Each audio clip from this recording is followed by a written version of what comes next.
Your home for this interview. Okay. It's a very marvelous and lovely home.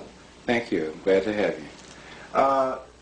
Brother Williams, I'd like to begin just by saying that it is said that truth will set us free. And it's obvious that we have not found truth because we are not a free people. And I have come here in Chicago to ask you to dig down into your wellspring of wisdom and your research. In the past, you've shared an innumerous amount of research with us. I want you to help us as African people find truth that will lead us to an understanding of our ancient history, back to Africa, back to ourselves, back home, that we may be free. And I'd like to begin this interview, sir, asking you, in your opinion, why it is that millions and millions of Africans, even on the continent and throughout the diaspora, cannot seem to marry themselves to their history. I know it's been presented to us in a distorted form, but why is it that we can't find our way back home? Well, Clemson, it has something to do with the people who created the subject matter called history. And those people were the Europeans. They created history during the Renaissance era of Europe, during the age of supposed enlightenment for the Europeans. And we're talking about in the middle of the 16th century when the Renaissance for the learning process by way of literature and by way of a beginning organized school system for the Europeans, which was created in Europe, in Germany, for the very first time in world history. And in their curriculum, they created what is known as a subject called history. And as you know, whoever writes history controls history. So therefore, they wrote us as an African people out of history. And if they put us in history, they put us in history as a negative form or negative force. In other words, the only way that we can find our way back to our greatness is that we, as African people, have to claim ancient Egypt. Ancient Egypt is the only entity in the whole entire world that will give us back our greatness. So we, as an African people, we're going to have to find our way back to ancient Egypt. And in so doing, you will find our greatness, which is lying unclaimed in the continent of Africa. And the second thing that's blocking us from understanding our history is that we're going to have to divest ourselves of all religions. Religions has divided us spiritually, mentally, and otherwise.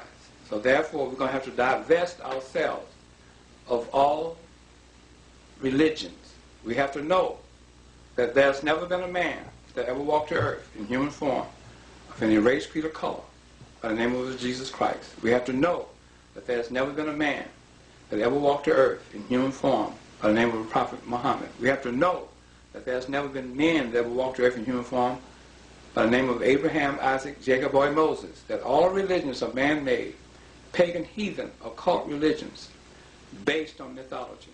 We're going to have to understand that. In order for you to understand anything about these religions, we're going to have to know ancient history. And in so doing, you will uncover the true facts about these man-made religions based on mythology. The third thing we're going to have to do is that we're going to have to understand that man created these religions, and in so doing, man created God. We're going to have to get away from this God concept, which is destroying us as a people, because we don't understand that concept.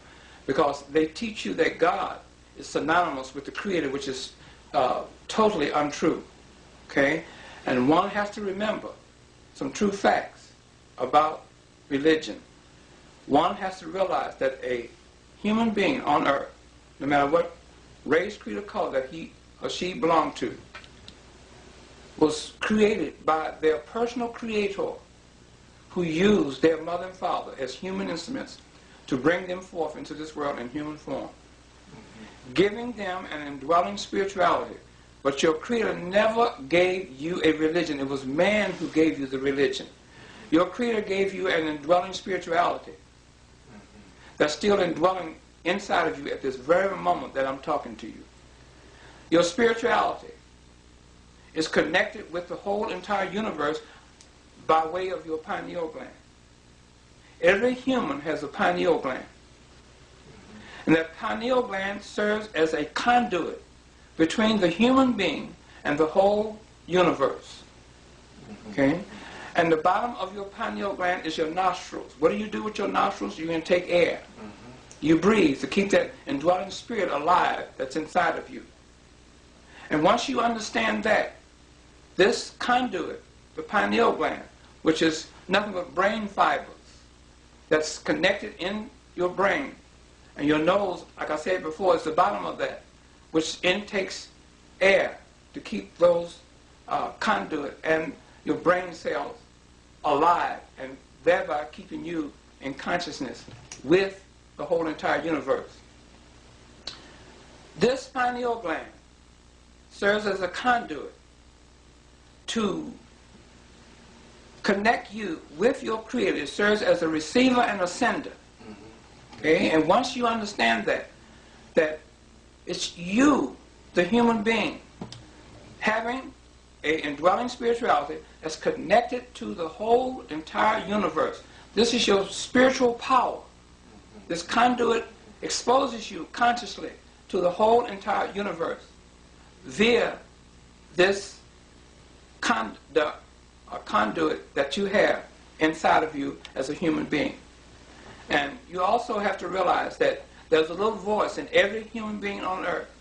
And that little voice that you hear and talk to, and that little voice that gives you directions, gives you hunches and ideas and things of that nature. That's your Creator. This is given to you free by your Creator, who used your mother and father as human instruments to bring you forth into this world. You have to understand that. You have to also understand that your Creator never gave you a religion. Your Creator gave you everything that you would spiritually need to sustain yourself as long as you live. But your Creator never gave you a religion. All these religions is the one that's keeping us down in chain and in bondage to these various religions.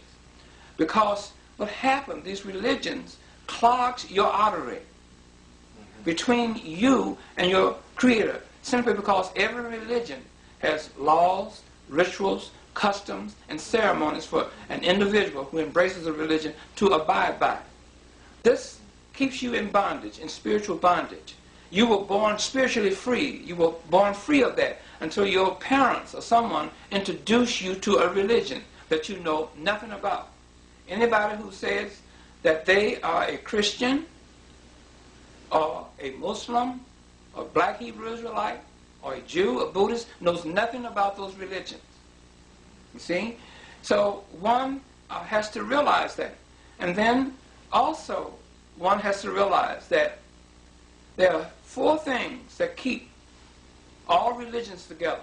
Or there are 4 things which is the glue that keep all religions together.